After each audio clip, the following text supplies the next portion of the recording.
So ఇప్పుడు చందు అనే వ్యక్తి సెలబ్రిటీ కావడం వల్ల ఈ ఇష్యూ ఇంతవరకు వచ్చిందని చెప్పి చచ్చిపోయాను నాకేదో అయిపోయింది అనుకుని ఆమె ప్రాణాలు విడిచేసింది అనుకున్నాడు పాపం పిచ్చైన.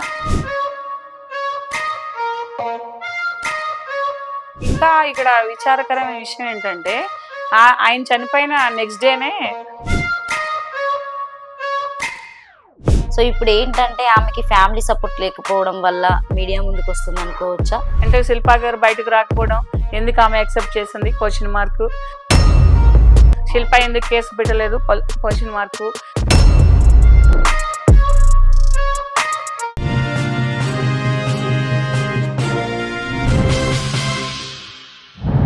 నమస్తే, నేను మీ anchor Lavanya. Welcome to social post TV. ప్రస్తుతం నేనైతే హైకోర్టు లాయర్ గారు అయినటువంటి డాక్టర్ లక్ష్మీ కట్ట గారితో ఉన్నామండి. ఒకసారి వారి మాటల్లో అడిగి తెలుసుకుందాం. ఎందుకంటే దాదాపుగా ఇప్పటి వరకు సోషల్ పోస్టర్లో ఎక్కడ చూసినా కూడా శిల్పా పేరు, అలాగే చందు ఆర్టిస్ట్ అయినటువంటి వాళ్ళ వైఫ్ గురించే మాట్లాడుకుంటున్నారు. సో మేడం గారు ఏంటంటే సో వాళ్ళకి హెల్ప్ చేస్తా అని చెప్పేసి మనకు ఒక న్యూస్ రావడం జరిగింది. సో ఈ రోజు అయితే నేను ఇక్కడ దాకా వచ్చింది.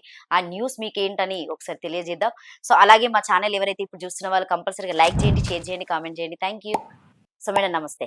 సో మేడం, జనరల్ గా తీసుకుంటే ఏంటంటే ఇప్పుడు ఉన్నటువంటి పబ్లిక్ అయినా కావచ్చు, సెలబ్రిటీస్ మీదనే ఎక్కువ ఫోకస్ చూపెడతా ఉంటారు. సో ఇప్పుడు చందు అనే వ్యక్తి సెలబ్రిటీ కావడం వల్ల ఈ ఇష్యూ ఇంతవరకు వచ్చిందని చెప్పొచ్చు. ఎందుకంటే జనరల్ గా నార్మల్ పర్సన్ గురించి ఎవరు మాట్లాడారు. సో వాళ్ళని బయటికి రావాలన్నా కూడా సో వాళ్ళు కొన్ని ఇబ్బందుల వల్ల బయటికి రారు. సోషల్ మీడియా ముందుకైతే ఇంకా టోటల్ గా రారు. సో యాక్చువల్లీ ఇదేంటంటే చందు ఒకటి సెలబ్రిటీ అనే బయటకు వచ్చింది. ఎందుకంటే ఒక మనిషిని అందరూ గుర్తు పెట్టేటప్పుడు ఓహో ఇది ఎవరైనా నార్మల్ చూస్తే ఎవరు చూడరు, దాన్ని ఆన్ కూడా చేయరు.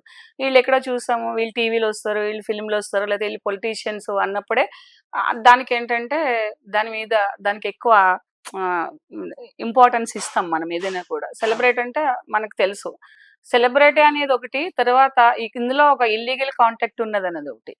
ఇప్పుడు మీరు మారల్ క్లాస్ తీసుకుంటే, ఒక స్కూల్లో ఒక మారల్ క్లాస్ తీసుకుంటే ఎవరు దాన్ని వినరు. మనం రాసుకోవటమో చూసుకోవటమో గోల్ గెలుకోవడమో చేస్తాం.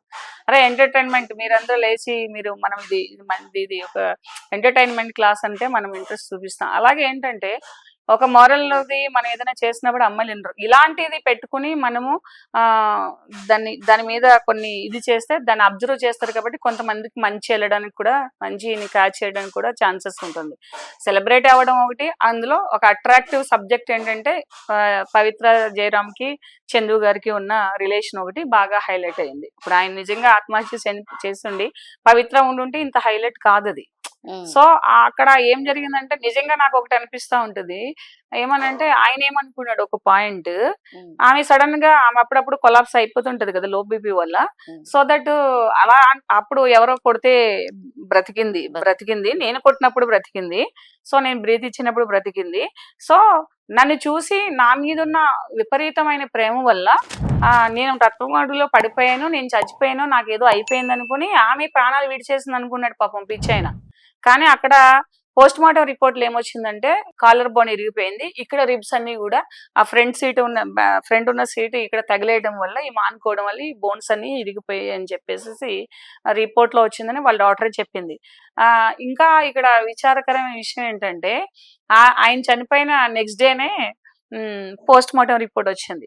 కానీ ఆయన ఒక భ్రమలో ఉన్నాడు. ఏమనంటే నా వల్లే చనిపోయింది, ఆయనది ఒక్కటే బాధ, నా వల్లే చనిపోయింది. డాక్టర్ కూడా ఇంకేం చెప్తుందంటే ఆమె కొలాప్స్ అయిపోయిందేమో, బ్రతుకుదని చెప్పి అక్కడ సిపిఆర్ చేశారు.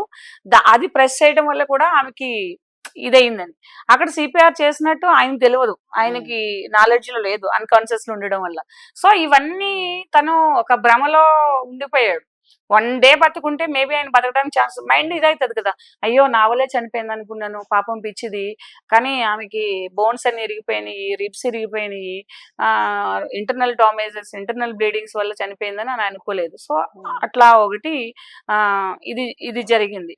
సో ఇలాంటి దాంట్లో ఏంటంటే ఈ విషయం గురించి నలుగురు ఎక్కువ చూస్తున్నారు కాబట్టి ఎక్కువ పాపులర్ అవుతుంది. నార్మల్ పీపుల్ వీళ్ళ కంటే ఇంకా పేథటిక్ వాళ్ళు. ఇప్పుడు మొన్ననే ఒక స్టోరీ అయ్యింది, హస్బెండ్ నరికేశాడు, మొక్కలు చేశాడు, గ్యాస్ చేశాడు, 1.5 year బేబీ. అసలు అక్కడ అంత బ్రూటల్ గా చేయవలసిన అవసరం లేని కడే మనిషి మైండ్ అలా అయిపోతుంది. అక్కడ ఆయన ఒకరిని చంపాడు, ఈయన చంపుకున్నాడు. ఇద్దరు సైకాలజీ దగ్గరగా ఒకటే. ఎందుకంటే అసలు ఆ విచక్షణ జ్ఞానం అని అంటే ఒక సెన్స్ ఆఫ్ బిలాంగింగ్నెస్ అంటాం కదా, అది కొన్ని ప్రాబ్లమ్స్ ఉన్నప్పుడు మనిషి కోల్పోతారు. సో అది బ్యాలెన్స్ చేసుకోకపోవడం వల్ల ఇంత అనార్థాలు జరిగినాయి. సో సెలబ్రిటీ కాబట్టి అక్కడ ఇంకా ఎన్నో డిఫరెంట్ ట్విస్ట్లు. అంటే శిల్పా గారు బయటకు రాకపోవడం, ఎందుకు ఆమె యాక్సెప్ట్ చేసింది క్వశ్చన్ మార్క్. శిల్ప ఎందుకు కేసు పెట్టలేదు క్వశ్చన్ మార్క్. పిల్లల్ని ఆయన చూసుకున్నాడా లేదా క్వశ్చన్ మార్క్. పేరెంట్స్ తో కూడా ఎందుకు మాట్లాడలేదు క్వశ్చన్ మార్క్. ఇంటర్నల్ గా ఫ్యామిలీ ఉండేది ఏం జరగదమ్మా. ఇన్ ఫ్రంట్ ఆఫ్ కెమెరా ఒకలా ఉంటది, ఇంటర్నల్ గా జరిగే ఒకలాగా ఉంటుంది. మనం ఏంటంటే జరిగేదే చూస్తాం, కానీ ఏది కరెక్ట్ ఏది మంచి అనేది అందరికీ తెలుస్తుంది. సెలబ్రిటీస్ కాబట్టి డెఫినెట్ గా ఏ చిన్న విషయం జరిగినా ఫోకస్ ఎక్కువ ఉంటుంది. మొన్న ఇద్దరు తాగి రోడ్డు మీద గంతలేశారు, బాగా ఇద్దరు ఎవరు boy friend girl friend some wife and husband. అల్చల్ అయింది. ఎంత అయింది? ఒక ప్రతి ఛానల్లోనూ 2 నిమిషాలు చూపించారు. అదే ఒక సెలబ్రిటీ తాగితే ఏం చేస్తారు? ఓ అది పొద్దున్న సాయంకాలం నెక్స్ట్ డే అర్ధరాత్రి ఏదో ఎప్పుడు టీవీ ఓపెన్ చేసినా అదే వస్తూ ఉంటాయి. లైక్ ఏంటంటే సెలబ్రిటీస్ అంటే దేర్ ఆర్ రోల్ మోడల్స్. వాళ్ళు ఇంప్రెస్ చేయగలుగుతారు. ఒక డ్రెస్ సెన్స్ లో గానీ, ఒక బాడీ లాంగ్వేజ్ గానీ, ఒక మాట్లాడే విధానం గానీ.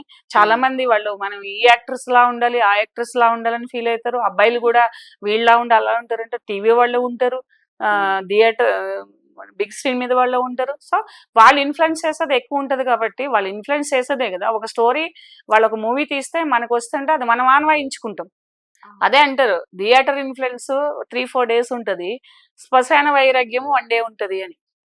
అంటే ఒక మనిషి చనిపోయిన తర్వాత జరిగే విషాదం కంటే ఒక స్క్రీన్ మీద ఈ సెలబ్రిటీస్ చూపించే ఆ స్టోరీ కానీ ఆ ఇన్ఫ్లుయెన్స్ అనేది ఎక్కువ ఉంటది పబ్లిక్ లో. ఒక సాడ్ మూవీ చూసి వచ్చామనుకో ఇంటికి వచ్చి కూడా కొంతమంది ఆడవాళ్ళు ఏడ్చేవాళ్ళు ఉన్నారు.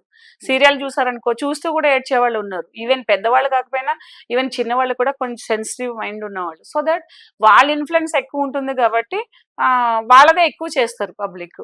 మామూలు వాళ్ళు చేస్తే చూడరు. సో మేడం ఏంటంటే ఇప్పుడు మొన్నటిదాకా ఆమె ఆ 5 years కూడా ఆయన వచ్చినా రాకపోయినా కూడా సో హస్బెండ్ గానే ట్రీట్ చేసింది శిల్ప గారు. సో ఇప్పుడు ఏంటంటే ఆమెకి ఫ్యామిలీ సపోర్ట్ లేకపోవడం వల్ల మీడియా ముందుకు వస్తుంది అనుకోవచ్చా? ఇప్పుడు ఫ్యామిలీ సపోర్ట్ ప్రజెంట్ ఉంటదమ్మా ఎవరికైనా. ఇందాక కూడా మనం మాట్లాడుకున్నాం. ముందు ఎంతవరకు ఉందో మనకు తెలియదు, ఆమె ఏం చెప్తుందో మనకు తెలియదు, మనం ఎవ్వరం చూడలే. లైక్ ఇంటి పక్క వాళ్ళకి కూడా వాళ్ళ ఫ్యామిలీలో ఏం జరుగుతుందో తొంగి చూడలేని రోజులు ఇవన్నీ కూడా. కానీ ఆ 5 years స్పాన్ లో శిల్పా మధ్యని, చంద్రకాంత్ గారి మధ్యని, చంద్రకాంత్ గారి ఫ్యామిలీ మధ్యని ఏం జరిగినాయి అనేది మనకి ఏం తెలియదు. ఇప్పుడు ఆమె ఏలోన్ లిటరల్లీ చెప్పాలంటే పేరెంట్స్ సపోర్ట్ లేదు, ఫైనాన్షియల్ సపోర్ట్ లేదు, సిస్టర్స్ లేరు షేర్ చేసుకోవడానికి. ఆమెకుంటా ఒక బ్రదర్ అనుకుంటా. సో సైకలాజికల్ గా ఆమె ఎలోన్ ఉన్నారు ఇప్పుడు. పర్సనల్ గా కూడా ఆ పిల్లల్ని తనని తెత్తు చేసి పెంచాలంటే అది చాలా టిపికల్ టాస్క్ అనే చెప్పాలి. సో దట్ వాళ్ళు ఒక భయం కూడా ఉంటుంది. ఈ రోజు సపోర్ట్ చేస్తున్నారు, రేపు నా హస్బెండ్ లేనప్పుడు చేయరేమని సపోర్ట్ ఉంటుంది. మేబీ తన ఆలోచనలో ఫ్యూచర్ తను కూడా కొంచెం కన్ఫ్యూజన్ లో ఉండి రేపేంటి పరిస్థితి అనేసి అనుకోవచ్చు. నేను తనకు కలిసినప్పుడు చెప్పాను, ఇప్పుడు కూడా ఇన్ ఫ్రంట్ ఆఫ్ కెమెరా చెప్తున్నాను. అంటే ఎవ్వరు కూడా ఏమీ చెయ్యలేరు. అంటే కన్సర్న్ మనం ఎక్కడుండైనా చూపించవచ్చు, కానీ తనకు తానే చూడాలి, తనకు తానే సపోర్ట్ చేసుకోవాలి, తనని తానే డెవలప్ చేసుకోవాలి. మనం అందరం ఏంటంటే ఈ హ్యాండ్ ఇస్తాం, అది తీసుకుని ఆమె పైకి వెళ్ళాలి. ఇప్పుడు ఫైనాన్షియల్ సపోర్ట్ ఒకటే ఆమెకి సపోర్ట్ కాదు ఇప్పుడు నిజం చెప్పాలంటే. రేపు పొద్దున ఎలా ఉంటదంటే, నేను శిల్పా గారితో మాట్లాడినప్పుడు కూడా ఉన్నాను, శిల్ప ఈ రోజు అందరూ మీ మీద చూపించే కన్సర్న్ ఈవెన్ ఇంక్లూడింగ్ మీ, రేపు మేబీ ఎలా ఉంటుందో తెలీదు, మీరు స్ట్రాంగ్ గా ఉండాలి, మీరు చూడ ఉండాలి. రేపు ఇదే అభియోగాలు మీ మీద కూడా రావచ్చు. అంటే ఎవరైనా సపోర్ట్ చేసినా ఎందుకు అతను సపోర్ట్ చేస్తున్నాడు, ఈమెకేమి ఇంట్రెస్ట్ సపోర్ట్ చేయడానికి, అంటే ఈమెకేమి లాభం ఉంది, ఈమె ఎక్కడికి తీసుకెళ్తుంది అంటే ఈ సొసైటీలో అలాగే ఉన్నాయి అన్ని కూడా చూస్తే కూడా. ఇలాంటి ప్రాబ్లమ్స్ అన్ని కూడా శిల్ప ఫ్యూచర్ లో భరించవలసిన పరిస్థితులు కూడా రావచ్చు. అంటే ఏ ఫ్యామిలీ సపోర్ట్ అయినా సర్టెన్ లిమిట్స్ వరకునే ఉంటుంది. ఇప్పుడు ఎవరు చేయరు, వాళ్ళు కూడా ఓల్డ్ ఏజ్ వాళ్ళు, ఇంకా బ్రదర్స్ సిస్టర్స్ ఉంటే వాళ్ళ లైఫ్ వాళ్ళకు ఉంటుంది. దట్ ఇంకోటి ఒకటి కూడా ఉంటది ఏంటంటే, పెళ్లినాటి సంతోషము చావు రోజున దుఃఖము ఎల్లప్పుడూ ఉండదని. అంటే ఈ దినాలు వెళ్ళిపోయిన తర్వాత ఈ దుఃఖం అంతా కూడా వెళ్ళిపోతుంది. మనం ఎలా బ్రతకాలి, ఎలా చేయాలి, ఎక్కడికి వెళ్ళాలి, ఎవరి హెల్ప్ తీసుకోవాలి అని ఉంటుంది. ఈ పెయిన్ అంతా కూడా పక్కన పెట్టేసి పెద్దవాళ్ళు కూడా రూలింగ్ చేయడం కూడా స్టార్ట్ చేస్తారు. మేము అత్తగారు మామగారు కదా, మా అండర్ లో ఉండాలనొచ్చు, అవును. ఆమె నా ఇండివిజువాలిటీ నేను కాపాడుకోవాలి. మీ కొడుకు బ్రతికున్నప్పుడు కూడా నేను వేరే ఉన్నాను. నేను వేరే ఉంటాను అనొచ్చు. ఏదైనా ప్రాబ్లమ్స్ రావచ్చు. రాకూడదని లేదు. వాళ్ళు సపోర్ట్ చేయొచ్చు, చేయకపోవచ్చు. కానీ ఆమె ఉన్న భయాల వల్ల ఆమె మీడియా ముందుకొచ్చి ఆమె ఇవ్వడము, సపోర్ట్ కావాలనుకోవడం ఆమె చేయొచ్చు. అది అంతా డిపెండ్స్ అపాన్ సర్కమ్స్టెన్స్. ఫ్యూచర్‌లో ఏం జరుగుతుందో ఆమెకి తెలీదు. మనకు తెలీదు. చూస్తారా చూడరని తెలీదు. ఇప్పుడు 11 ఇయర్స్ చందు ప్రేమించి పెళ్లి చేసుకుని మధ్యలో వదిలిపోయినాడు. పిల్లలు పుట్టిన తర్వాత వదిలేసి వెళ్ళిపోయినాడు. పేరెంట్స్‌కి ఎంత రెస్పాన్సిబిలిటీ ఉంటుందమ్మా? అవును. సో, దాన్ని ఆమె ఆలోచించుకోవచ్చు. చాలా మంది చెప్పొచ్చు. ఏదైనా జరగవచ్చు. ఇవాళ చాలా హ్యాపీగా ఉన్నవాళ్ళు రేపు మంచిగా ఇలాగే ఉంటారని మనం చెప్పలేం. సో, ఆమె ప్లాన్స్ ఆమెకుంటాయి. మనం అందరం బయట వాళ్ళం. మనకు తెలిసింది, మనకు తోచింది చెప్తాం. మిగిలినంతా ఆమె డెసిజన్ కదా! ఆళ్ళ ఫ్యామిలీలో ఏం జరుగుతున్నాయో కూడా మనకు తెలీదు. మనం ఆన్ కెమెరా వచ్చినయి చూసి మనం మాట్లాడుతున్నాం. సో దట్ ఏదైనా ఇండివిడ్యువల్‌గా ఉండడం always best. Better to her. అంటే ఆల్‌వేస్ ఆమె పిల్లలకి గాని, ఆమెకి గాని తన సొంత కాళ్ళ మీద తను నిలబడాలి. అలాంటి అమ్మాయిలందరూ గూడా శిల్ప కాదు. ఏదైనా అలాంటివొచ్చినప్పుడు వాళ్ళు ఎవరి హెల్ప్ తీసుకోవాలి. ఒక హెల్త్ ఇష్యూ వచ్చినప్పుడు మనం డాక్టర్ ఎలా హెల్ప్ తీసుకుంటామో, అవును. ఒక ఫ్యామిలీలో లీగల్ ఇష్యూ వచ్చినప్పుడు, ఇల్లీగల్ ప్రాబ్లమ్స్ ఏమైనా ఉన్నప్పుడు డెఫినెట్‌గా అడ్వకేట్ సపోర్ట్ తీసుకోవాలి. వాళ్ళు ముందుకెళ్ళాలి ప్రతి అమ్మాయిలు కూడా. మేము భరించుకుంటా వస్తా అంటే ఇవాళ ఎంతోమంది అమ్మాయిలు శిల్ప ఇంకా ప్రాణాలతో ఉంది. అంటే శిల్ప స్టోరీ వేరు. కొంతమంది అమ్మాయిలేంటంటే అదే ఇంట్లో మగ్గిపోయి, అదే స్టోరీలో ఇదైపోయి, పిచ్చోళ్ళైపోయి, తాగుళ్ళు నేర్చుకుని వాళ్ళ కెరియర్ పాడు చేసుకుని, హెల్త్ పాడు చేసుకుని, చివరికి హస్బెండ్ చేతిలో వైఫ్ చనిపోవడము, వైఫ్ చేతిలో హస్బెండ్ చనిపోవడము చాలా చూస్తున్నాం. కాబట్టి ప్రతి అమ్మాయి ఏంటంటే వాళ్ళకి కావాల్సిందేదో వాళ్ళు క్లియర్‌గా తెలుసుకోవాలి. తెలియకపోతే ఒక ఎక్స్‌పర్ట్స్ దగ్గరికెళ్ళి అడ్వైస్ తీసుకొని ఆ ప్రాబ్లమ్‌ని సార్ట్ ఔట్ చేసుకోవాలి. వెయిట్ చేయడం అనేది అన్నిటికీ పరిష్కారం కాదు. ఇలాంటి వాటిలో అసలు పరిష్కారం దొరకదు. ఓకే. Thank you madam. నమస్తేనండి. నేను Lakshmi Katta. Family counsellor and also advocate. మీరు ఈ ఛానెల్‌ని తప్పకుండా సబ్స్క్రైబ్ చేసుకోండి, లైక్ చేయండి, షేర్ చేసుకోండి. సో, ఇందులో ఏంటంటే మేము ఏది లాభం ఆలోచించి కాదు. ఓన్లీ అందరికి అవేర్‌నెస్ కావాలి. ముఖ్యంగా ఫ్యామిలీ ప్రాబ్లమ్స్ ఉన్న వాళ్ళకి కావాలని ఇలా చేయడం జరుగుతుంది. దయచేసి మీకు ఉపయోగం లేకపోయినా ఈ ఛానెల్‌ని సబ్స్క్రైబ్ చేసుకొని దీని లింక్స్ అన్నీ ప్రతి ఒక్క ఫ్యామిలీకి పంపిస్తే ఫ్యూచర్‌లో వాళ్ళకి కొన్ని ప్రాబ్లమ్స్ అవాయిడ్ చేయగలుగుతారు. Thank you. Social post TV like, share, subscribe.